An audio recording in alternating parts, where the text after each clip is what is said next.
Hello प्यारे बच्चों। तो आज के इस सेशन में हम लोग प्रमुख रूप से मैथ यानी कि गणित विषय का 50 इंपॉर्टेंट ऑब्जेक्टिव प्रश्नों का सॉल्यूशन करेंगे। यानी कि जो आपके बोर्ड परीक्षा के लिए काफ़ी इंपॉर्टेंट है। सारे प्रश्नों को आपको एक तरफ से आपको हल करना है बच्चों, सॉल्यूशन करना है। ठीक है। प्रत्येक प्रश्न का आपको आंसर कहाँ पर देनी, आप लोग को कमेंट बॉक्स में लिखना है कि सर ये एक पहला नंबर प्रश्न का बी होगा या सी होगा। इस प्रकार से आपको सारे प्रश्नों का आंसर करना है और वीडियो के अंत तक जाते जाते आपको बताना है कि टोटल आपका कितना मार्क्स आया, ताकि इससे पता चल जाएगा बच्चों कि आपकी पढ़ाई किस किस प्रकार से आपकी पढ़ाई हुई है। ठीक है। तो यहाँ पर सारे चीज़ों को ध्यान में रख करके पढ़ाई करेंगे। कहीं पर डाउट आएगा तो उस प्रश्न को आप लोग को याद कर लेना है वहीं पर। ठीक है। और समझ में नहीं आएगा जहाँ पर, वहाँ पर आप लोग को कमेंट बॉक्स में कमेंट कर देना है। ये मैथ विषय का दूसरा सेट है। इससे पहले हम लोगों ने पहला सेट सेट संख्या 1 को हम लोगों ने सेल कर दिया था, सॉल्व कर दिया था। आज ये दूसरा सेट है। ठीक है। पहला प्रश्न है, रूट 12 का हर परिमेयकरण गुणांक है। गुणांक पूछ रहा है बच्चों। तो गुणांक किसको बोलते हैं? मान लीजिए 2 गुना एक्स, तो ये एक्स का कौन गुणांक है? तो 2 गुणांक है। इसी प्रकार से मैं बोलूँ 3 इंटू ए, तो ए का गुणांक कौन है? 3 है। तो इसी प्रकार से हमको पूछ रहा है कि रूट 12 का जो हर परिमेयकरण, यानी कि जिसका हर हर परिमेयकरण करेंगे तो वो गुणांक कौन सा है। तो सबसे पहले रूट 12 को हम लोग लेंगे, यहाँ पर सोल्यूशन कर लेंगे बच्चों। रूट 12 को हम लोग क्या लिख सकते हैं? तो 2 गुना 2 गुना 2, 2 गुना 2 गुना 3, यानी कि 2 दूना 4, 4 तिया 12 हो जाएगा इस प्रकार से। तो यहाँ पर 2 का जोड़ा लग गया, 2 का जोड़ा लग गया तो 2 क्या हो जाएगा? बाहर निकल जाएगा। और रूट 3 क्या हो जाएगा? रूट 3 अंदर ही रह जाएगा, यानी कि 3 जो है रूट के अंदर ही रह जाएगा। तो यहाँ पर हमको किसका हर परिमीकरण करना पड़ेगा? तो यहाँ पर हमको रूट 3 का हर परिमीकरण करना पड़ेगा। इसलिए यहाँ पर रूट 3 क्या हो गया? हर परिमीकरण गुणांक हो गया। तो ऑप्शन हमारा कौन सा राइट हो जाएगा बच्चों यहाँ पर? तो ऑप्शन हमको दिया हुआ ए, तो ए हमारा बिल्कुल सही आंसर है। अगला प्रश्न है दूसरे नंबर का, निम्नलिखित में कौन अविभाज्य संख्या है? यानी कि आपको अविभाज्य संख्या बताना है। 15, 23, 12, 75। तो यहाँ पर अविभाज्य संख्या पूछेगा तो आपको अविभाज्य संख्या आप लोगों को मालूम होनी चाहिए बच्चों, वैसी संख्या जो एक और स्वयं से ही सिर्फ और सिर्फ कटता हो। एक और स्वयं से, यानी कि किसी दूसरी संख्या से भाग नहीं लगता हो। 15, 3 5 15, ये कट जाता है तो नहीं होगा। 23, देखिए 23 यहाँ पर आपका अविभाज्य संख्या होगा, क्योंकि 23 को भाग देकर के देखिए किसी भी संख्या से भाग नहीं लगेगा, सिर्फ और सिर्फ स्वयं से लगेगा और एक से लगेगा। तो इस प्रकार से हमारा बी ऑप्शन दूसरा नंबर प्रश्न का राइट हो जाएगा। अगला प्रश्न है, 40 तथा 60 का महत्तम समापवर्तक है। इसका एचसीएफ हमको ज्ञात करना है। किसका? 45 और 60 का। तो कितना होगा? ए ऑप्शन में 45 या फिर 3, 1 या फिर 15। तो हम लोग क्या करेंगे बच्चों? 45 का निकाल लेंगे और 60 का निकालेंगे। तो 45 का निकालने के लिए क्या करेंगे हम लोग? 3 गुना 5, इस प्रकार से देखिए तो 3 3 तिया 9, 9 तिया ये 3 तिया 9 और 9 5 45, सीधा सीधे 45 आ गया बच्चों, है ना। ये तो 3 आएगा नहीं एक्स्ट्रा। अब 60 का कर दे तो 60 का करेंगे तो 2, और कितना बचेगा? 30। तो 30 का आधा हो गया 2, फिर 15, फिर 15 का करेंगे 3 गुना 5, इस प्रकार से। तो यहाँ पर हमको ये पता चला बच्चों कि प्रमुख रूप से कौन कौन कॉमन आ रहा है। महत्तम समापवर्तक में जो उभयनिष्ठ आता है वही तो उसका महत्तम समापवर्तक होता है। तो यहाँ पर 5 दोनों में है तो 5 दोनों में हो गया। यहाँ पर 3 इसमें भी है और इसमें भी है तो यहाँ पर 3 हो गया। और इसके अलावा कोई ऐसी संख्या नहीं है जो दोनों में है, कॉमन हो, उभयनिष्ठ नहीं है। तो यहाँ पर हमको 5 और जो है 3, ये दोनों प्रमुख रूप से उभयनिष्ठ है। तो 5 गुना 3 कितना हो जाएगा? 15। 15 इसका क्या हो जाएगा बच्चों? महत्तम समापवर्तक हो जाएगा। तो कौन सा ऑप्शन में दिया हुआ है आपका? तो 15 डी ऑप्शन में दिया हुआ है। तो डी ऑप्शन हमारा बिल्कुल राइट हो जाएगा। प्रश्न संख्या 4 है आपका, दो लगातार संख्याओं का महत्तम समापवर्तक होता है। यानी यदि आप दो लगातार संख्याएं ले लेंगे तो उसका महत्तम समापवर्तक कितना होगा। मान लीजिए आपने लिया 2 और 3, तो इसका महत्तम समापवर्तक कितना होगा। या फिर लिया 4 और 5, तो इसका महत्तम समापवर्तक कितना होगा। तो ध्यान रखिएगा बच्चों, जब भी दो लगातार संख्याएं हो तो उसका महत्तम समापवर्तक 1 होता है। कितना होता है? 1 होता है। ये आपने अपना माइंड में सेव कर लीजिए। कैसे 1 होता है तो मैं दिखा देता हूँ आप लोग को। इस प्रश्न का सबसे पहले राइट आंसर कौन सा हो जाएगा? तो बी ऑप्शन हो जाएगा। अब यहाँ पर चेक कर सकते हैं आप लोग 2 और 3 को लेकर के। तो 2 का देखिए गुना अभाज्य गुणनखंड निकालिएगा तो 2 गुना 1 हो जाएगा। और 3 का कितना होगा बच्चों? 3 गुना 1। अब इसमें कॉमन कौन आ रहा है? तो इसमें सिर्फ और सिर्फ कॉमन आ रहा है 1। तो यहाँ पर 1 कॉमन आ रहा है तो 1 इसका क्या हो गया? महत्तम समापवर्तक। तो इससे हमको पता ये चला कि प्रमुख रूप से जो भी दो लगातार यदि संख्या लिया जाए तो उसका महत्तम समापवर्तक 1 होता है। तो हमारा बी ऑप्शन बिल्कुल राइट हो जाएगा। अगला प्रश्न है, 2x² माइनस 3x-5 का एक शून्यक है। इसका एक शून्यक का मान कितना होगा? आपको शून्यक बताना है बच्चों। 1, -1, 0 या फिर इनमें से कोई नहीं। तो यहाँ पर देखिए आप लोगों को 2x² माइनस 3x-5 दिया हुआ है। तो इसका हम लोग शून्यक निकालने के लिए आप लोग को तो तरीका आता ही है बच्चों, फटाफट करेंगे। तो 2x² माइनस 3x -5 बराबर क्या होगा, शून्य, यानी कि 0 हो जाएगा। 0 होगा तो अब यहाँ पर बीच वाले को क्या करेंगे, जोड़ घटा करके -10 लाना है, यानी कि इसको गुना कर देंगे, 5 दूना 10। तो यहाँ पर हमको पता चला कि 2x² -5x प्लस 2x। देखिए बच्चों यहाँ पर देखिए -5x से 2x घटा देंगे, 2x जोड़ेंगे -5x में तो -3x आ जाएगा, और यहाँ पर -5 का -5 रह जाएगा, 0 हो जाएगा। तो अब यहाँ पर कौन कौन कॉमन आ रहा है बच्चों, देखिए हमारा यहाँ पर मुख्य रूप से इसमें x² और यहाँ पर x है, तो x मेरा कॉमन आ जाएगा। तो x कॉमन आएगा तो क्या बचेगा, तो 2x -5, और यहाँ पर बचेगा +1 लेंगे कॉमन, तो 2x -5, तो हमारा हो जाएगा x + 1 बराबर 0। तो x + 1 बराबर 0, तो x का मान कितना होगा, -1। तो इसका एक शून्य का मान कितना होगा बच्चों, -1 होगा, यानी कि बी ऑप्शन हमारा बिल्कुल राइट हो जाएगा। ठीक है, अगला प्रश्न है आपका, बहुपद y² -6y + 8 का घात है। यानी एक बहुपद है और बहुपद दिया हुआ है y² -6y + 8, इसका घात, इसका पावर पूछ रहा है।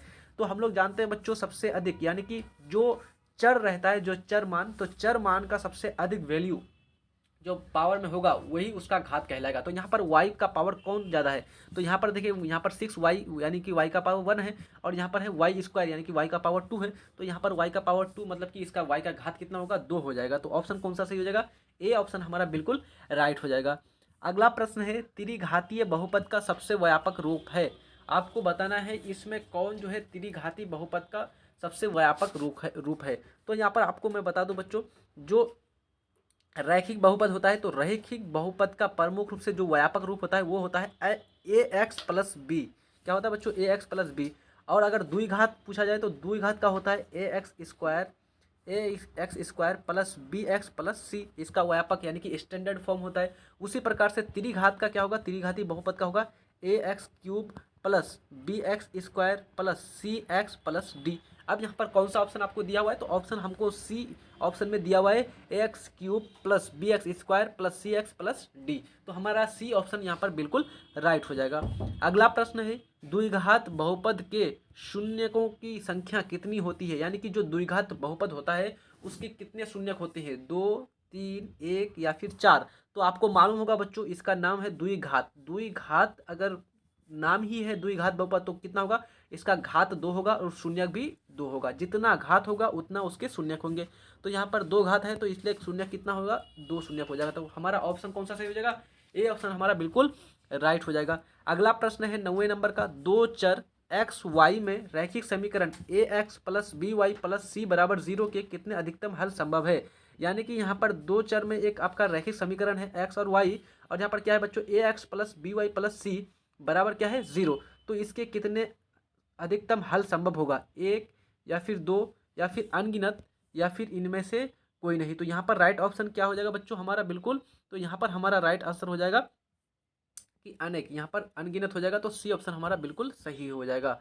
अगला प्रश्न है, यदि 2x + 3y = 11 है और 2x - 4y = -24 है तो x का मान और y का मान कितना होगा। तो यहाँ पर आप लोग x का मान और y का मान निकाल सकते हैं, आसानी से निकाल सकते हैं। कैसे निकालेंगे बच्चों, तो यहाँ पर क्या करना है आपको, यहाँ पर थोड़ा सा आपको समीकरण बना के फटाफट हल करना है। तो 2x + 3y बराबर कितना है बच्चों, 11 है, और 2x - 4y बराबर कितना है, तो -24 है। तो यहाँ से हमको वैल्यू निकाल सकते हैं, आसानी से घटा देंगे तो माइनस यहाँ पर हो जाएगा, घटाएंगे तो यहाँ पर प्लस हो जाएगा और यहाँ पर प्लस हो जाएगा। तो इस प्रकार से कौन कौन कट जाएगा बच्चों यहाँ पर, तो 2x और 2x ये कट जाएगा आपका, और 3y और 4y दोनों जुड़ करके कितना हो जाएगा, 7y हो जाएगा बराबर में, और ये 24 और 11 कितना हो जाएगा, 35 हो जाएगा। तो 7 5 6 35, तो y का मान कितना हो गया बच्चों, 5 आ गया। तो y का मान 5 किस में दिया हुआ है, तो देखिए तो y का मान 5 हमको कौन सा ऑप्शन में दिया हुआ है, तो ऑप्शन नंबर डी में दिया हुआ है। और हमको x का वैल्यू नहीं निकालना है, बस y का मान हमको प्राप्त पता चल गया। y का मान 5 है, +5 में दिया हुआ है, इसके अलावा कहीं पर 5 नहीं है। तो इसलिए हमारा डी ऑप्शन ही बिल्कुल राइट हो जाएगा। अगला प्रश्न है, एक रैखिक समीकरण का घात होगा, यानी कि यदि रैखिक समीकरण यानी जो रैखिक समीकरण होता है उसका घात कितना होता है। तो मैं बता दूं आपको बच्चों, रैखिक समीकरण का घात हमेशा 1 होता है। रैखिक समीकरण का घात कितना होगा, 1, द्विघात समीकरण का 2, त्रिघात समीकरण का 3। ठीक है, अगला प्रश्न है आपका, तो यहाँ पर इस प्रश्न का राइट ऑप्शन कौन सा हो जाएगा बच्चों, तो यहाँ पर आपको इनमें से कोई नहीं हो जाएगा, क्योंकि यहाँ पर रैखिक समीकरण का जो घात होता है 1 होता है, यहाँ पर अब है ही नहीं कहीं पर। तो यहाँ पर हमारा डी ऑप्शन सही हो जाएगा। अगला प्रश्न है, यदि चर में दो रैखिक समीकरण यानी चर में दो रैखिक समीकरणों के हल अनंत हो तो उनके आलेख होंगे। यानी कि बच्चों हल जो है बच्चों अनेक है, तो यानी कि अनगिनत है, तो उसके कितने होंगे? तो आप लोग 3 प्रकार से पढ़े होंगे। एक होता है अद्वितीय हल, एक होता है कोई हल नहीं, और एक होता है आपका प्रमुख रूप से अनेक हल। तो अद्वितीय हल जो होता है उसमें होता है प्रतिच्छेदी रेखाएं, जिसमें होता है कि कोई हल नहीं, तो इसका क्या होता है बच्चों? समांतर रेखाएं होती है। उसके बाद प्रमुख रूप से जो अनगिनत होता है वो होता है संपाती। तो यहाँ पर हमको पूछ रहा है कि अनगिनत यानी कि अनंत हल हो, तो यहाँ पर संपाती होगा, तो दोनों संपाती रेखाएं होगी, तो हमारा ऑप्शन सी आपका सही हो जाएगा। अगला प्रश्न है 13वें नंबर का, निम्नलिखित में कौन द्विघात समीकरण है? आपको देखना है इस पूरे समीकरण को, चारों को देखना है, और चारों को देख करके आपको बताना है कि इन चारों में कौन द्विघात समीकरण है। तो द्विघात समीकरण का मतलब ये है बच्चों, उसमें घात कितना होना चाहिए? 2 होना चाहिए, यानी कि एक्स का पावर 2 होना चाहिए। अब यहाँ पर आप पता कीजिए कि एक्स का पावर 2 किस में है, तो इसमें नहीं है, ए ऑप्शन हमारा नहीं होगा। उसी प्रकार से बी में है, तो बी में देखिए तो A X square minus B X plus C है। तो इस प्रकार से हमको पता चला कि बी ऑप्शन हमारा बिल्कुल राइट हो जाएगा बच्चों, ठीक है, बी ऑप्शन हमारा बिल्कुल सही हो जाएगा। अगला प्रश्न है 14वें नंबर का, कि द्विघात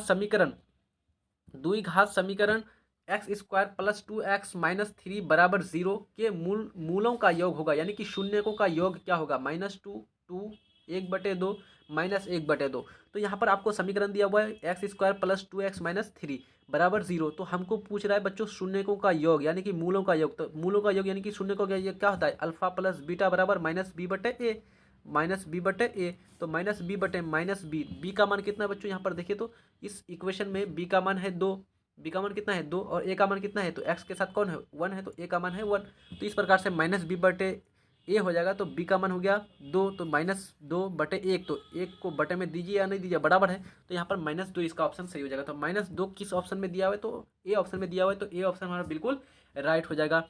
अगला प्रश्न है 15वें नंबर का, द्विघात समीकरण x square plus 6x plus -8 बराबर 0 का घात है। यहाँ पर आपको समीकरण दिया हुआ है x square plus 6x minus 8 बराबर 0, इसका घात कितना होगा? तो यहाँ पर घात कितना है बच्चों? देखिए एक्स का पावर सबसे अधिक 2 है, तो यहाँ पर 2 इसका घात हो जाएगा, तो ऑप्शन हमारा बी बिल्कुल राइट हो जाएगा।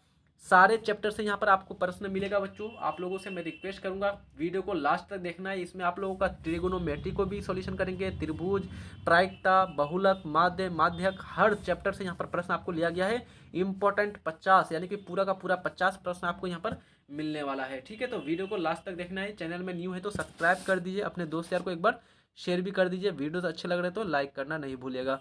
प्रश्न है 16वें नंबर का, यदि द्विघात समीकरण A X square plus B X plus C यानी कि बराबर सी के मूल ए और बी है, तो ए प्लस बी का मान कितना होगा? यानी सिर्फ अल्फा और बीटा के जगह ए और बी दे दिया है, तो हमारा समीकरण का नाम है A X square plus B X बराबर क्या है बच्चों? सी। तो हम जानते हैं बच्चों अल्फा प्लस बीटा यानी कि ए प्लस बी का मान कितना होता है? तो -b/a,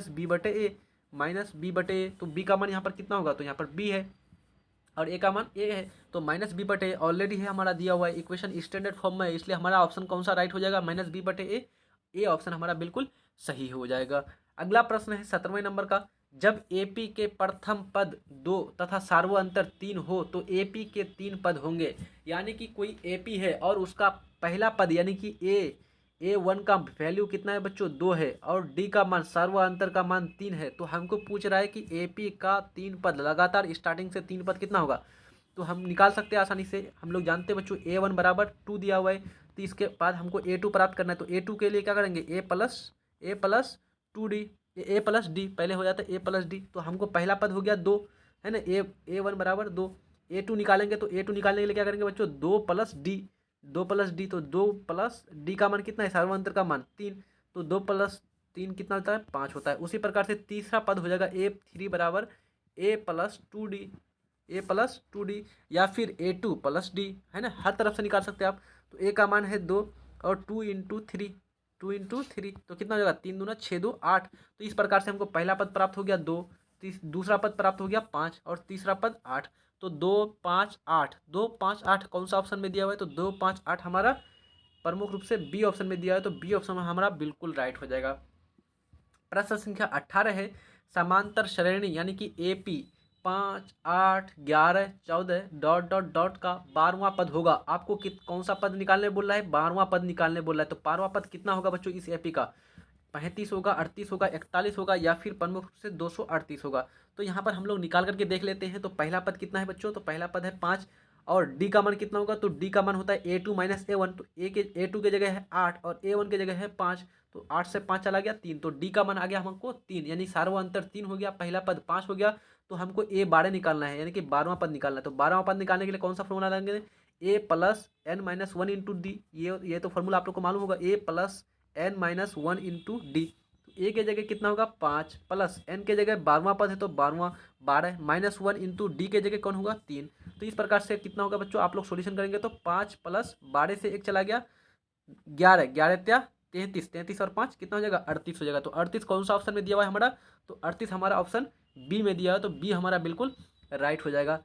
अगला प्रश्न है प्रश्न संख्या 19, समांतर श्रेणी 1 4 7 10 का कौन सा पद 88 होगा। आपको पूछ रहा है कि कौन सा पद, यानी कि एनवा पद जो होता है 88 होगा, तो उस एन का वैल्यू कितना होगा। तो हमको यहाँ पर निकाल लेते हैं, ए बराबर कितना हो गया पहला पद 1 और डी इसका सार्वंतर कितना होगा, तो 4 माइनस 1 बराबर कितना होगा बच्चों 3 हो जाएगा, पहला पद दूसरा पद माइनस पहला पद, है ना। अब हमको पता चला कि ए एन का वैल्यू कितना है 88 है, ए एन का वैल्यू कितना बच्चों 88। तो इस प्रकार से हम लोग याद रखेंगे कि पहला पद 1 है, डी इसका सार्वंतर 3 है और यहाँ पर आपको दिया हुआ है 88। तो इस प्रकार से हम फॉर्मूला लगाएंगे बच्चों, ए एन बराबर A plus N minus one into D.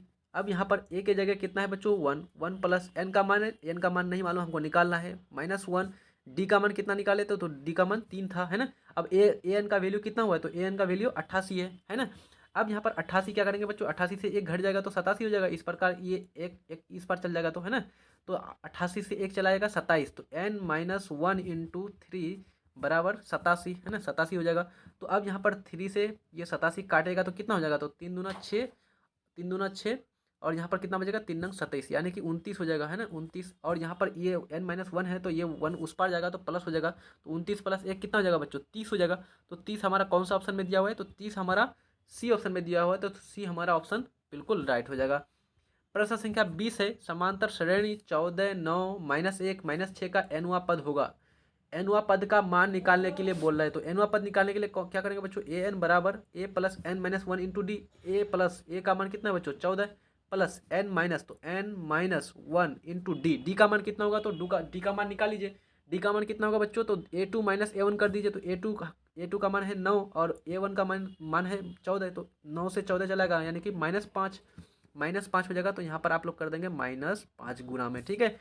अब यहाँ पर क्या होगा, तो 14 प्लस -5 को एस से गुना कीजिएगा तो क्या हो जाएगा बच्चों -5n और -5 को -1 से गुना करेंगे तो +5 हो जाएगा। तो यहाँ पर हो जाएगा 14 और 5 19 और प्लस माइनस -5n, तो यहाँ पर हो जाएगा 19 -5n, 19 -5n किस कौन सा ऑप्शन में दिया हुआ है, तो 19 -5n आपका बी ऑप्शन में दिया हुआ है, तो बी ऑप्शन हमारा बिल्कुल राइट हो जाएगा।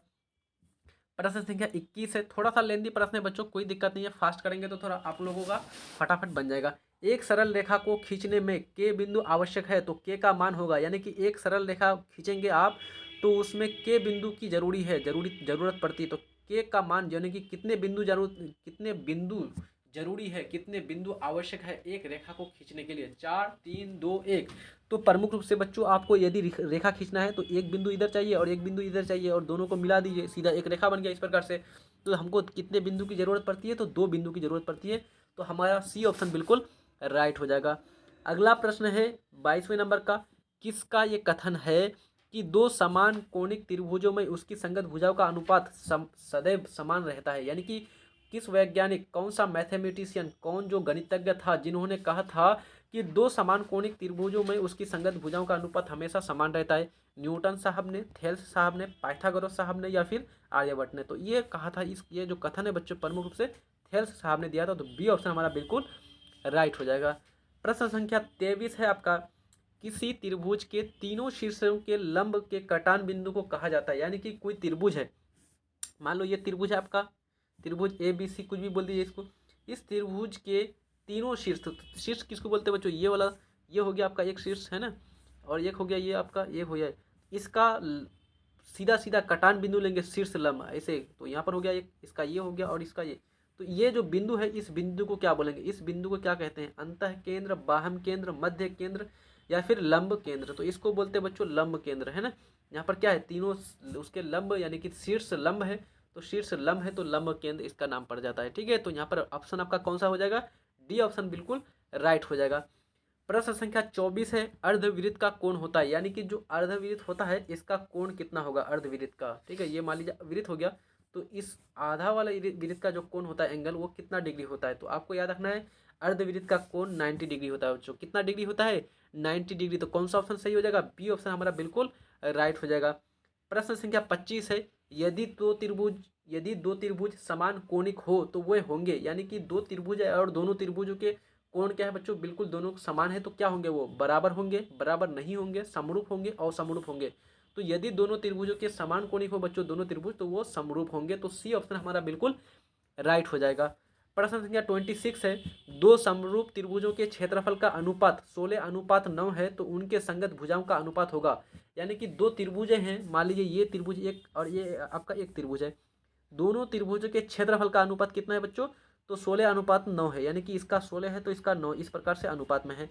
अब इसके भुजाओं का अनुपात कितना होगा, तो आप लोगों को कुछ नहीं करना है, बस दोनों पर रूट चढ़ा देना है। तो रूट 16 पर रूट चढ़ा दीजिए और 9 पर रूट चढ़ा दीजिए, तो 16 का वर्ग कितना किसका वर्ग होता है 16 बच्चों, 4 का वर्ग होता है 16, और 9 किसका वर्ग होता है, तो 3 का, तो बाहर निकल जाएगा, तो 4 और 3।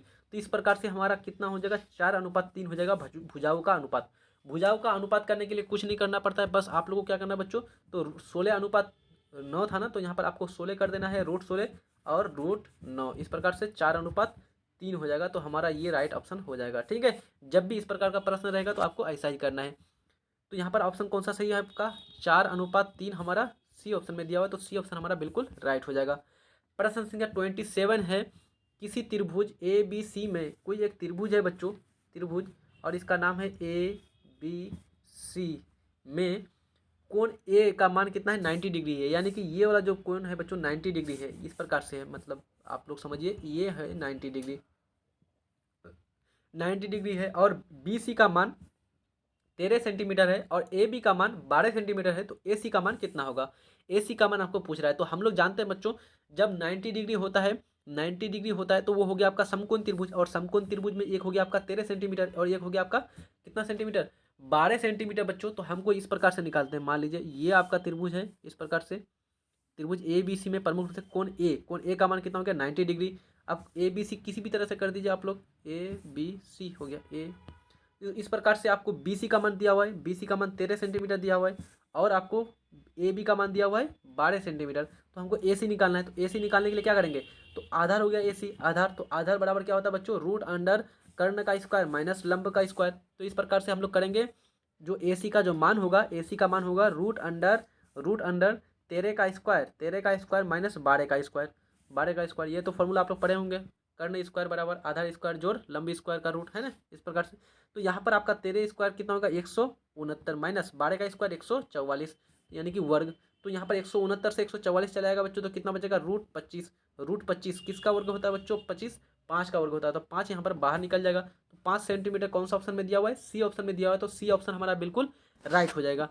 प्रश्न संख्या 28 है, x बराबर -5 का आलेख कैसी रेखा होगी। ये प्रश्न आपका निर्देशांक ज्यामिति से पूछा हुआ है। तो सारे चैप्टर से यहाँ पर आपका सारे अध्यायों से आपका प्रश्न उठाया गया है, और काफ़ी इंपॉर्टेंट प्रश्न है बच्चों। क्वेश्चन बैंक उठा करके देखेंगे, ये आप लोग यहाँ से सॉल्यूशन करके जाइए, क्वेश्चन बैंक देखिएगा, आसानी से सॉल्यूशन हो जाएगा आप लोगों का। ठीक है, तो x बराबर -5 का आलेख कैसी रेखा होगी, जो उसका अगर हम लोग आलेख खींचेंगे तो वो कैसी रेखा होगी, x अक्ष के समांतर, y अक्ष के समांतर, मूल बिंदु से जाती हुई, या फिर इनमें से कोई नहीं। तो बच्चों यहाँ पर प्रमुख से ये है आपका, मान लीजिए x अक्ष और ये है आपका y अक्ष। तो यहाँ पर x बराबर -5, तो x बराबर -5 मतलब कि यहाँ पर होगा, इस इधर तो प्लस होता है x, तो इधर माइनस होता है, तो -5 यहाँ पर हो गया। तो हमको ये पता चला, अगर इस बिंदु से होकर के एक रेखा खींचेंगे तो -5 इस प्रकार से होगा। तो इस प्रकार से जो होगा, ये जो रेखा है बच्चों, ये प्रमुख से क्या है, y अक्ष के समांतर है। तो हमको पता ये चला कि जो x बराबर -5 है, ये y अक्ष के समांतर होगा। तो y अक्ष के समांतर कहाँ पर है, तो y अक्ष के समांतर बी ऑप्शन में दिया हुआ है, तो हमको बी ऑप्शन यहाँ पर बिल्कुल राइट हो जाएगा बच्चों। ठीक है, इसी प्रकार से अगर आपको क्वेश्चन दे दे x बराबर 2 क्या होगा, तो x बराबर 2 भी वही होगा, y अक्ष के समांतर। x बराबर कुछ भी वैल्यू रहेगा तो वो y अक्ष के समांतर होगा, और y बराबर कुछ भी वैल्यू रहेगा तो वो x अक्ष के समांतर होगा। ठीक है, ये दोनों विपरीत होता है, इसको समझ के रखना है। प्रश्न संख्या 29 है, बिंदु 6 और -5 का x नियामक है, यानी कि जो यहाँ पर x का जो वैल्यू है, x नियामक यानी कि जो भुज है उसका वैल्यू कितना है, तो बिंदु 6 और -5 में ये होता है x नियामक और ये होता है आपका y नियामक। तो यहाँ पर -5 हो जाएगा y नियामक और 6 हो जाएगा x। तो यहाँ पर आपका x नियामक पूछ रहा है, तो ऑप्शन कौन सा सही हो जाएगा बच्चों, हमारा ऑप्शन जो है ए आपका बिल्कुल राइट हो जाएगा। अगला प्रश्न है बिंदु 0 और 4 का भुज है, बिंदु एक है और उसका है बिंदु का वैल्यू है दिया हुआ है मान 0,4। 0,4 में कौन भुज है और कौन कोटि है, तो हम लोग जानते हैं बच्चों जीरो यहाँ पर एक्स वाले को बोलते हैं भुज और वाई वाले को बोलते हैं कोटि। तो इसको बोलेंगे कोटि, इसको बोलेंगे भुज। तो हमारा हमको पूछ रहा है कि प्रमुख रूप से भुज के बारे में, तो भुज का वैल्यू कितना है बच्चों, 0 है। तो 0 कौन सा ऑप्शन में दिया हुआ है, तो ए ऑप्शन में दिया हुआ है, तो ए ऑप्शन हमारा बिल्कुल राइट हो जाएगा। प्रश्न संख्या 31 है बिंदु 4-3 किस चतुर्थांश में है, यानी कि 4-3 किस चतुर्थांश में होगा। तो हम लोग यहाँ पर थोड़ा सा देख लेते हैं बच्चों। यहाँ पर प्रमुख रूप से देखिए हमको दिया हुआ है 4, तो 4 हो गया आपका एक्स एक्सिस, तो इधर हो गया 4 और -3 तो वाई एक्सिस नीचे की तरफ माइनस रहता है, तो यहाँ पर हो गया माइनस, है ना, इस प्रकार से माइनस नीचे हो गया। तो पर हमको पता ये चला कि 4 इधर है और इधर माइनस है, तो प्रमुख रूप से यहाँ पर इस क्षेत्र में होगा, इस चतुर्थांश। तो कौन सा चतुर्थांश है बच्चों ये प्रमुख रूप से प्लस माइनस वाला, तो ये है आपका चतुर्थ चतुर्थांश। तो यहाँ पर कौन सा ऑप्शन सही हो जाएगा, डी ऑप्शन हमारा बिल्कुल राइट हो जाएगा बच्चों। ठीक है, अगला हम आपको दे रहे हैं 2 -2 और -3 ये किस चतुर्थांश में, आप लोग कमेंट बॉक्स में बताइए। तो -2 और -3 किस चतुर्थांश में होगा, जल्दी बताइए आप लोग। ठीक है, अगला प्रश्न है मूल बिंदु से बिंदु -3 और -4 की दूरी कितनी होगी। ये क्वेश्चन काफ़ी इंपॉर्टेंट है, काफ़ी हाईलाइटेड क्वेश्चन है बच्चों। और ये क्वेश्चन आप लोग को इस प्रकार का प्रश्न आपको बोर्ड परीक्षा में मिलने वाला है। ठीक है, तो आपको याद रखना है मूल बिंदु से जो दूरी होती है, मूल बिंदु का निर्देशांक कितना होता है बच्चों, 0 0। ये भी पूछा जाता है कि मूल बिंदु का निर्देशांक कितना होता है, तो 0 0। अब मूल बिंदु से बिंदु -3 -4 की दूरी कितनी होगी, तो हम लोग इस निकालने का फॉर्मूला जानते हैं बच्चों कि x square plus y square. तो एक्स का वैल्यू कितना है बच्चों, यानी कि भुज का वैल्यू कितना है, -3 रखिए या 3 रखिए कुछ भी नहीं होगा, तो -3 का स्क्वायर प्लस -4 का स्क्वायर, दोनों को जोड़ दीजिए। तो यहाँ पर जोड़ेंगे तो कितना हो जाएगा, 3 3 9 और 4 चौक 16, 16 और 9 कितना होता है बच्चों 25, 25 किसका वर्ग होता है, तो 5 का, 5 इकाई आ जाएगा। 5 इकाई कौन सा ऑप्शन में दिया हुआ है, तो डी ऑप्शन में दिया हुआ है, तो डी ऑप्शन हमारा बिल्कुल राइट हो जाएगा। प्रश्न संख्या 33 है बिंदु 2 3 एवं -2 3 के बीच की दूरी होगी, यानी कि एक बिंदु है 2 और 3 और दूसरा बिंदु है -2 और 3, इस दोनों के बीच की जो दूरी है वो कितनी होगी। तो दो बिंदु के बीच की दूरी के फॉर्मूला क्या है बच्चों, आपको मालूम होगा, x2 - x1 का whole square plus y2 - y1 का होल स्क्वायर, है ना, इस प्रकार से करते हैं आप लोग। तो यहाँ पर x2 यानी कि इस बिंदु को ये हो गया x2 और y2 और ये हो गया x1 और y1। तो x2 का वैल्यू है -2 और x1 का वैल्यू है बच्चों, x1 का वैल्यू कितना है, तो 2 दिया हुआ है, तो स्क्वायर होगा प्लस y का वैल्यू दिया हुआ है y2 का 3 और y1 का वैल्यू भी दिया हुआ है 3। तो 3 3 कितना होगा बच्चों, 3 और 3 3 से 3 चलाएगा तो 0 हो जाएगा। तो हमारा ये खत्म हो गया इधर, और यहाँ पर कितना बचा, तो -2 और -2 -4 का स्क्वायर कितना होता है 16, तो -16 हो जाएगा। माइनस माइनस प्लस हो जाएगा, स्क्वायर है तो यहाँ पर माइनस हट जाएगा। तो 16 किसका वर्ग होता है, 4 का। तो यहाँ पर कौन सा आंसर हो जाएगा, 4 इकाई कौन सा ऑप्शन में दिया हुआ है, तो 4 इकाई बी ऑप्शन में दिया हुआ, तो बी ऑप्शन हमारा बिल्कुल राइट हो जाएगा। प्रश्न संख्या 34 है बच्चों आपका, यदि टेन थीटा 4/3 है तब साइन थीटा और कोस थीटा का वैल्यू कितना होगा, दोनों का जोड़, दोनों का योगफल कितना होगा, 7/4 7/3 7/5 या फिर 5/7। तो यहाँ पर आपको दिया हुआ है बच्चों टेन थीटा बराबर 4/3। तो टेन थीटा बराबर 4/3 है, तो हम लोग यहाँ पर क्या करेंगे, तो टेन थीटा बराबर हम लोग जानते हैं P/B और इसका वैल्यू कितना है 4/3। तो हमको पता ये चला कि P का वैल्यू है 4 और B का वैल्यू है 3। तो H का वैल्यू कितना होगा बच्चों, तो H का वैल्यू निकालने के लिए हम क्या करते हैं, H बराबर होता है √P² और B²। तो H बराबर हो गया √P², यानी कि 4 का स्क्वायर और B² यानी कि 3 का स्क्वायर। तो 4 स्क्वायर 16 और 3 का स्क्वायर 9, 16 और 9 25, 16 और 9 कितना होता है बच्चों 25। तो 25 किसका वर्ग होता है 5 का, तो 5 निकल गया बाहर। अब हमको पता चला कि H का जो वैल्यू है, H का वैल्यू 5 आ गया। तो अब हम आसानी से कर सकते हैं, P का वैल्यू 4 हो गया, B का वैल्यू 3 हो गया और H का वैल्यू 5 हो गया। तो इस प्रकार से साइन थीटा बराबर P/H और कोस थीटा बराबर B/H, दोनों फॉर्मूला लगा देंगे तो दोनों का योग निकाल लेते हैं। Sine theta plus cos theta बराबर कितना होगा, तो इसका दोनों का वैल्यू निकालेंगे बच्चों। तो प्रमुख रूप से साइन थीटा का फॉर्मूला हम लोग जानते हैं P/H। तो P का मान कितना आया था हम लोग, यहाँ पर कितना है, तो 4 है और H का मान 5 प्लस कोस थीटा बराबर B/H। तो B का मान है 3 और H का मान कितना बच्चों 5।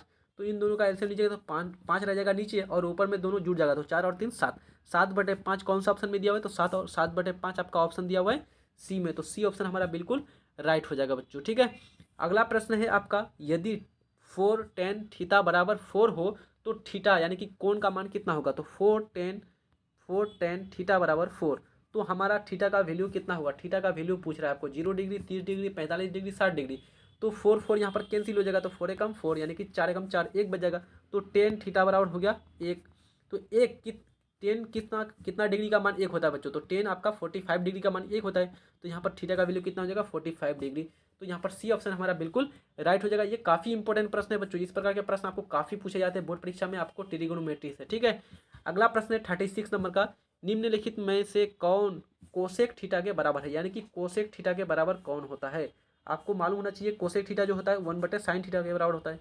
1/sin थीटा बराबर क्या होता है बच्चों, कोसेक थीटा, या 1/कोसेक थीटा बराबर साइन थीटा, इस प्रकार से आप लोग जानते होंगे इसको, है ना, फॉर्मूला तो पढ़ लिया है। तो यहाँ पर कौन सा ऑप्शन में दिया हुआ है 1/sin थीटा, तो सी ऑप्शन में दिया हुआ, तो सी ऑप्शन हमारा बिल्कुल राइट हो जाएगा। अगला प्रश्न है 37 नंबर का, 1 प्लस कोट स्क्वायर थीटा का मान होगा, यानी कि 1 प्लस कोट स्क्वायर थीटा का मान कितना होगा, तो 1 प्लस कोट स्क्वायर थीटा का वैल्यू हम लोग जानते हैं बच्चों, कोसेक स्क्वायर थीटा, कितना, कोसेक स्क्वायर थीटा, तो कोसेक स्क्वायर थीटा कौन सा ऑप्शन में दिया हुआ, ये सीधा फॉर्मूला पूछ लिया आपको, तो कोसेक स्क्वायर थीटा आपको बी ऑप्शन में दिया हुआ है, तो बी ऑप्शन हमारा बिल्कुल राइट हो जाएगा। अगला प्रश्न है, यदि 15 कोट ए बराबर 8 है तो साइन ए का मान कितना होगा, तो हमको यहाँ पर कैसे निकालेंगे बच्चों, तो यहाँ पर हमको दिया हुआ है कि कोट ए बराबर 8, 15 कोट ए बराबर, तो कोट ए का मान कितना होगा बच्चों, तो कोट ए बराबर हो जाएगा 8/15 को इस बार कर देंगे तो 15 आ जाएगा बटे में, तो 8/15 हो जाएगा, तो और 8 क्या है बच्चों, कोट हम लोग जानते हैं कोट बराबर होता है कोट थीटा बराबर b/p, तो 8 हो गया b और p का मान कितना हो गया 15, 15 क्या हो गया बच्चों p हो गया। अब हमको यहाँ पर क्या निकालने बोला है, तो हमको निकालने बोला है साइन, तो साइन थीटा का वैल्यू कितना होगा, तो साइन थीटा के लिए होता है बच्चों p/h, तो हमको p तो हमको मालूम है यहाँ पर, लेकिन h निकालना पड़ेगा, तो h निकालने के लिए क्या करेंगे बच्चों, जोड़ देंगे हम लोग, तो स्क्वायर करेंगे, h बराबर क्या होता है, तो दोनों का स्क्वायर का जोड़, तो यहाँ पर p का स्क्वायर कितना है, तो p का स्क्वायर हो जाएगा 15 का स्क्वायर, और 8 की क्या है बच्चों b, तो b का स्क्वायर, तो 15 का स्क्वायर होता है 225 और 8 का स्क्वायर होता है 64, तो 225 और 8 8 64 होता है बच्चों, और 15 का स्क्वायर कितना होता है आपका प्रमुख रूप से 225 होता है, 15 तो यहाँ पर आपका दोनों को जोड़ेंगे 225 और 64, तो कितना हो जाएगा बच्चों 225, यहाँ पर आप लोग लिख लीजिए 225 और प्लस 8 8 64 कर देंगे, तो ठीक है, तो यहाँ पर हो जाएगा 5 4 9 और यहाँ पर हो जाएगा 6 2 8 यानी कि 289 हो जाएगा। जब 289 हो जाएगा तो 289 किसका वर्ग होता है, तो 289 17 का वर्ग होता है, तो हमको यहाँ पर 17 प्राप्त हो गया, तो 17 जो हमारा हो गया एच का वैल्यू हो गया 17, और पी का वैल्यू कितना हुआ था, पी का वैल्यू था 15 और बी का वैल्यू कितना था, बी का वैल्यू था 8। अब हमको पूछ रहा है बच्चों साइन ए, तो साइन ए बराबर होता है p/h, तो p का मान है 15 और h का मान है 17, तो 15/17, 15/17 कौन सा ऑप्शन में दिया हुआ है, तो 15/17 आपको दिया हुआ है ऑप्शन ए में, तो ए ऑप्शन हमारा बिल्कुल राइट हो जाएगा। अगला प्रश्न है 39 नंबर का, 10π/2 का मान कितना होगा, 10π/2, तो आप लोग को मान होना चाहिए बच्चों, पाई बराबर होता है 180 डिग्री, पाई का मान कितना होता है 180 डिग्री, तो यहाँ पर π/2 का मान कितना होगा, तो यानी कि 180/2 कर दीजिए, 180/2 करेंगे मतलब कि 90 डिग्री, तो 90 डिग्री का वैल्यू पूछ रहा था, 1090 डिग्री का मान कितना होता है, तो 1090 डिग्री का मान अगर आप लोग को याद नहीं है तो यहाँ पर कोई दिक्कत नहीं है, तो 1090 डिग्री का मान निकालने के लिए आप लोग करेंगे साइन 90 डिग्री, साइन 90 डिग्री बटे कोस 90 डिग्री, तो साइन 90 डिग्री का मान होता है 1 और कोस 90 डिग्री का मान होता है 0, तो 1/0 अपरिभाषित, तो अपरिभाषित कौन सा ऑप्शन में दिया हुआ है, अपरिभाषित हमारा डी ऑप्शन में दिया हुआ, तो डी ऑप्शन हमारा बिल्कुल राइट हो जाएगा। या फिर आप लोग को सीधा सीधा वैल्यू मालूम होना चाहिए बच्चों कि 1090 डिग्री का मान अपरिभाषित होता है, 10 डिग्री का मान 0 होता है, 1030 डिग्री का मान 1/√3 होता है, 1045 का मान 1 होता है, 1060 डिग्री का मान √3 होता है, ठीक है, इस प्रकार से सारा आप लोग का मुंह में होना चाहिए।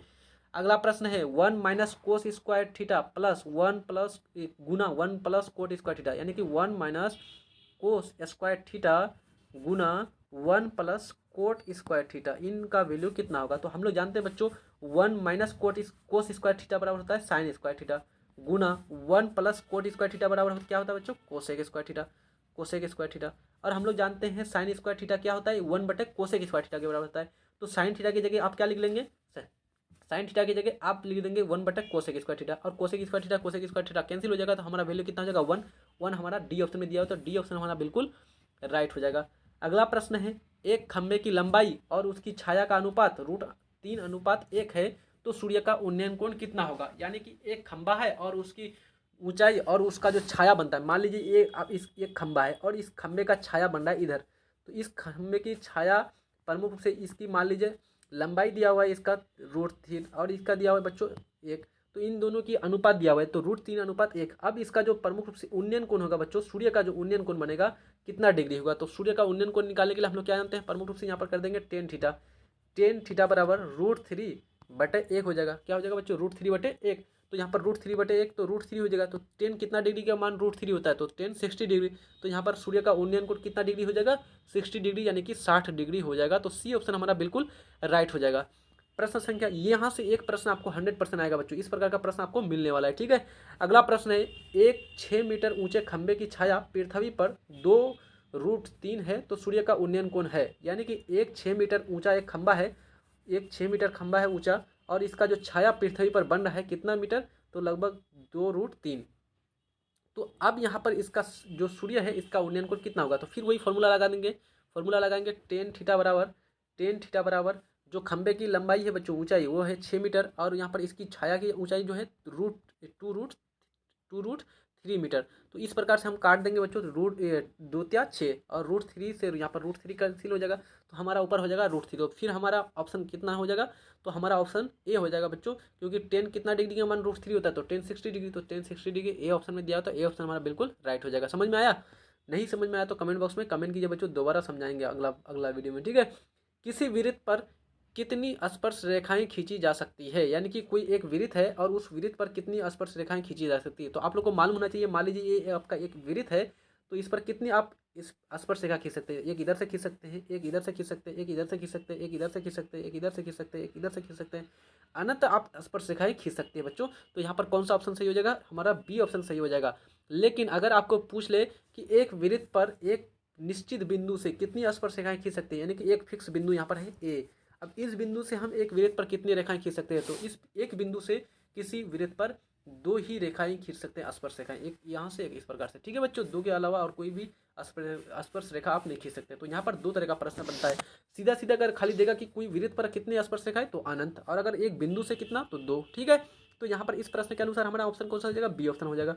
अगला प्रश्न है, किसी वृत्त के व्यास के दोनों सिरों से खींची गई स्पर्श रेखा हमेशा क्या होती है, यानी कि कोई एक वृत्त है और इसका एक व्यास है, मान लीजिए ये आपका, इसका क्या हो गया बच्चों, ये व्यास है ए बी, इसका व्यास है। अब बोल रहा है कि इस व्यास के दोनों सिरों से, दोनों जो सिरे से जो खींची गई जो स्पर्श रेखाएं होगी ये कैसी होगी, तो ये एक दूसरे के समांतर होगा कि नहीं बच्चों, ये कैसा होगा, एक दूसरे के समांतर होगा। तो यहाँ पर हमारा कौन सा ऑप्शन सही हो जाएगा, ए ऑप्शन हमारा सही हो जाएगा। देखिए यहाँ पर आपको दिखाई भी पड़ रहा होगा, एक दूसरे के क्या बच्चों समांतर है, एक दूसरे के प्रमुख रूप से इस प्रकार से चलता रहेगा, इस प्रकार से समांतर हो जाएगा। अगला प्रश्न है, बाहम बिंदु से वृत्त पर खींची गई स्पर्श रेखाओं की लंबाई होगी, यानी कि कोई एक बाहरी बिंदु से वृत्त पर स्पर्श रेखाएं खींचेंगे तो उसकी लंबाई कैसी होगी, असमान, समान, दुगुनी या फिर आदि। तो यहाँ पर एक आपका वृत्त अभी मैंने बताया था, यहाँ पर एक बाहर बिंदु है ए, अब यहाँ से स्पर्श रेखा खींचे तो यहाँ पर ये हो गया आपका इस प्रकार से ए बी, और एक स्पर्श रेखा इधर खींचे तो यहाँ पर हो गया आपका ए सी। इस प्रकार से ए बी और ए सी की जो लंबाई होगी बच्चों ये क्या होगी, समान होगी, हमेशा ध्यान रखिएगा, हमेशा समान होती है। तो कौन सा ऑप्शन हमारा सही हो जाएगा, तो यहाँ पर बी ऑप्शन में दिया हुआ है समान, तो समान हमारा बी ऑप्शन सही हो जाएगा। प्रश्न संख्या 46 है आपका, अंतः स्पर्श करने वाली दो वृत्तों की कितनी उभयनिष्ठ स्पर्श रेखाएं होती है, यहाँ पर वीरों कर दिया बच्चों, वृत्त लिख लीजिएगा आप लोग। ठीक है, 2 वृत्तों की कितनी उभयनिष्ठ यानी कि कितनी कॉमन स्पर्श रेखाएं हो सकती है, 1 या फिर 2 या फिर 3 या फिर 4। तो प्रमुख रूप से कितने होता है बच्चों, तो अगर अंतः स्पर्श कर रहा है तो 1 होगा, ठीक है, और बाहर से कर रहा है एक बिंदु से बाहर से, तो वहां पर होगा बच्चों प्रमुख रूप से 2। प्रश्न संख्या 47 नंबर है, 6 सेंटीमीटर त्रिज्या वाले वृत्त पर खींची गई 2 समांतर स्पर्श रेखा के बीच की दूरी होगी, यानी कि एक वृत्त है और इसकी त्रिज्या कितनी है बच्चों, तो इसकी त्रिज्या है आपका 6 सेंटीमीटर, और इस 6 सेंटीमीटर इस पर खींची गई 2 समांतर स्पर्श रेखा, तो इस पर 2 समांतर स्पर्श रेखा खींची गई बच्चों इस प्रकार से। तो यहाँ पर जो 2 समांतर स्पर्श रेखाएं खींची गई है इस वृत्त में, तो इन दोनों के समांतर स्पर्श रेखाओं के बीच की दूरी पूछ रहा है। तो हमको केंद्र से यहाँ तक की दूरी कितनी होगी बच्चों, 6 सेंटीमीटर। अच्छा, इस केंद्र से इधर कितना हो जाएगा, 6 सेंटीमीटर होगा कि नहीं, इधर भी तो एक त्रिज्या होगा, ये पूरा का पूरा व्यास हो गया और इसका आधा हो गया 6 सेंटीमीटर और आधा इधर 6 सेंटीमीटर। तो इससे हमको दोनों समांतर स्पर्श रेखाओं के बीच की दूरी प्राप्त होगी। तो 6 और 6 कितना हो जाएगा 12 सेंटीमीटर। तो हमको ये पता चला बच्चों कि जब भी दो समांतर स्पर्श रेखाएं किसी भी वृत्त को स्पर्श करती है तो दोनों के बीच की जो दूरी होगी वो हमेशा व्यास के बराबर होगा। इसका व्यास कितना होगा बच्चों 6 सेंटीमीटर अगर त्रिज्या है तो व्यास का मान 12 सेंटीमीटर होगा। तो व्यास का मान के बराबर होगा यानी कि 12 सेंटीमीटर के बराबर होगा, यानी सी ऑप्शन हमारा इस प्रश्न का सही हो जाएगा।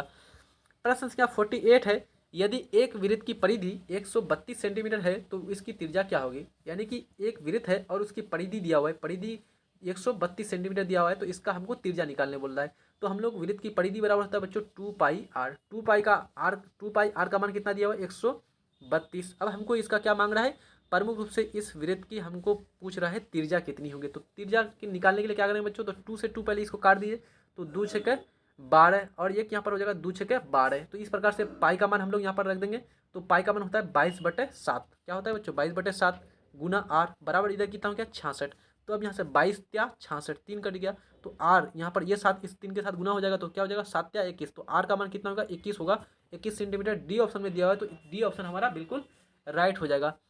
सेकेंड लास्ट प्रश्न है आज के सेशन का बच्चों, एक शंकु की त्रिज्या तथा ऊंचाई क्रम से r तथा h है तो इसका आयतन क्या होगा। यानी एक शंकु है और इस शंकु की जो प्रमुख रूप से इस शंकु का क्या है बच्चों त्रिज्या दिया हुआ है और ऊंचाई दिया हुआ है। क्या दिया हुआ है त्रिज्या, तो त्रिज्या का मान है r और ऊंचाई जो दिया हुआ है वो है h। अब हमको पूछ रहा है इसका आयतन कितना होगा। तो ये तो सीधा सीधा आपको फॉर्मूला पूछ लिया गया है। तो फॉर्मूला होता है जो शंकु का जो आयतन होता है वो होता है 1/3πr²h। तो ए ऑप्शन हमारा बिल्कुल राइट हो जाएगा बच्चों। आज के सेशन का लास्ट और अंतिम प्रश्न है बच्चों। लास्ट में आपसे दोबारा रिक्वेस्ट करूंगा, चैनल में न्यू है तो सब्सक्राइब कर दीजिए और अपने दोस्त यार को शेयर कर दीजिए। जो निश्चित घटना होती है इसकी प्रायिकता कितनी होती है, यानी कि जो निश्चित घटना होगी उसकी प्रायिकता कितनी होगी, 1 2 0 या फिर इनमें से कोई नहीं। तो कोई भी अगर फिक्स घटना है तो उसकी प्रायिकता हमेशा 1 के बराबर होती है। तो हमारा ऑप्शन कौन सा सही हो जाएगा, ए ऑप्शन हमारा बिल्कुल राइट हो जाएगा। ठीक है, तो बच्चों ये सारे प्रश्न आप लोगों को काफ़ी इंपॉर्टेंट लगा होगा। अब नेक्स्ट वीडियो में हम लोग बात करेंगे और सारे ऑब्जेक्टिव प्रश्नों के बारे में जो आप लोगों के बोर्ड परीक्षा से काफ़ी इंपॉर्टेंट होगा बोर्ड परीक्षा के लिए। ठीक है, तो मिलते हैं नेक्स्ट वीडियो में, तब तक के लिए अच्छी तरह से पढ़ाई करते लिए। जय हिंद, धन्यवाद।